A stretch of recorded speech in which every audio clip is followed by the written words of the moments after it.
আজকে আপনাদের সাথে মূলত কথা বলবো। আগামীকাল আপনারা জানেন যে মাননীয় প্রধান উপদেষ্টা সুইজারল্যান্ডের উদ্দেশ্যে যাত্রা করবেন ওয়ার্ল্ড ইকোনমিক ফোরামের উনি কনফারেন্সে ওখানে যোগ দেওয়ার জন্য। তো এই বিষয়ে অল্প কিছু ডিটেলস আমি আপনাদের সাথে শেয়ার করতে চাই। উনি ওখানে আগামীকাল রাত 1টায় বাংলাদেশ ছেড়ে সুইজারল্যান্ডের উদ্দেশ্যে রওনা হবেন এবং 4 দিনের এই সফর শেষে 25 জানুয়ারি উনি দেশে ফিরে আসবেন।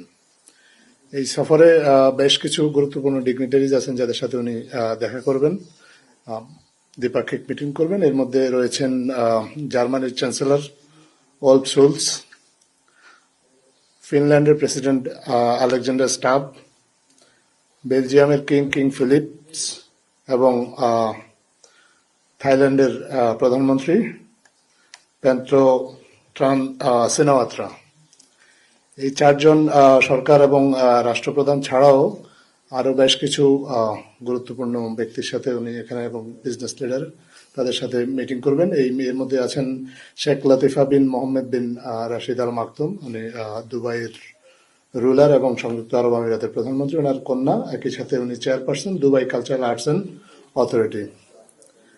ইউরোপিয়ান সেন্ট্রাল ব্যাংকের প্রেসিডেন্ট ক্রিশ্চিয়ান লেগার্ডে তার সাথে মিটিং করবেন এবং মেটার যে আপনি জানেন ফেসবুক যে কোম্পানিটা ওন করে, তাদের যে গ্লোবাল অ্যাফেয়ার্স এর প্রেসিডেন্ট নিকল্যাগ তার সাথে মিটিং করবেন এবং অ্যামনেস্টি ইন্টারন্যাশনালের জেনারেল সেক্রেটারি তার সাথে মিটিং করবেন। পাশাপাশি WTO ওয়ার্ল্ড ট্রেড অর্গানাইজেশন এর মহাপরিচালক তার সাথেও এই সফরে মিটিং করবেন।